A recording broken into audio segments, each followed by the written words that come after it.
नमस्ते दोस्तों, आज की वीडियो में हम बात करेंगे उज्जैन के विक्रमादित्य के बारे में। क्या आप जानते हैं कि उज्जैन का असली विक्रमादित्य कौन था? चलिए हम इस रहस्य को सुलझाने की कोशिश करें।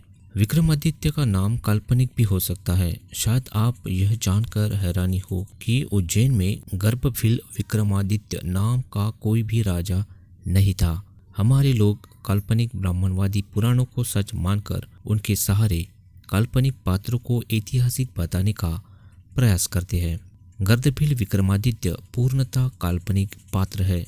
5वीं सदी में विक्रमादित्य चंद्रगुप्त द्वितीय का राजकवि ब्राह्मण कालिदास ने चंद्रगुप्त द्वितीय के जीवन पर मेघदूत जैसे काव्य लिखे थे और उसमें चंद्रगुप्त द्वितीय को विक्रमादित्य के नाम से प्रचलित किया था। चंद्रगुप्त द्वितीय ने उज्जैन के बौद्ध शकों को पराजित किया था, इसलिए ब्राह्मण कालिदास को इस विक्रमादित्य पर बेहद गर्व है। और कालिदास ने ईसा पूर्व 1ली सदी के बौद्ध शक संवत को भी इस विक्रमादित्य चंद्रगुप्त से जोड़ दिया।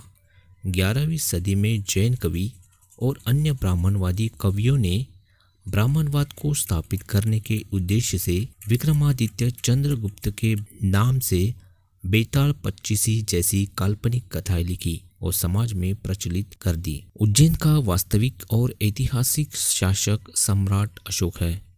युवा अवस्था में सम्राट अशोक मौर्य राजकुमार के रूप में उज्जैन का शासक बने थे।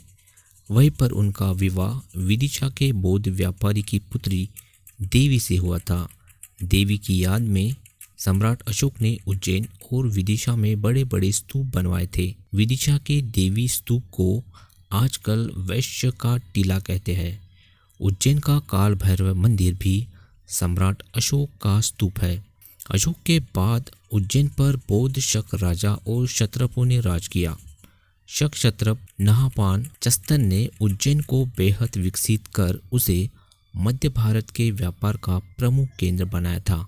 चंद्रगुप्त द्वितीय विक्रमादित्य ने उज्जैन पर हमला कर वहां के शकों को हरा दिया था।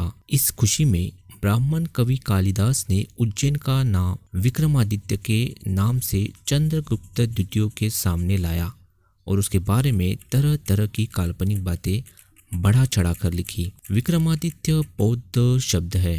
तथागत बुद्ध को विक्रमादित्य कहा जाता है, इसलिए बुद्ध के 32 लक्षणों पर आधारित विक्रमादित्य के सिंहासन को सिंहासन 32 कहते हैं। धम्मराजा तथागत बुद्ध का धम्मराज्य जो राजा स्थापित करता है उसे विक्रमादित्य कहते हैं। इस हिसाब से सम्राट अशोक ही असली विक्रमादित्य है। चंद्रगुप्त द्वितीय ने विक्रमादित्य इस बौद्ध शब्द को चुराकर खुद को राजा विक्रमादित्य घोषित कर दिया था। इससे ये स्पष्ट होता है कि उज्जैन के विक्रमादित्य का और बौद्ध शक संवत का कोई संबंध नहीं है और सम्राट अशोक ही उज्जैन का असली विक्रमादित्य राजा हो सकता है।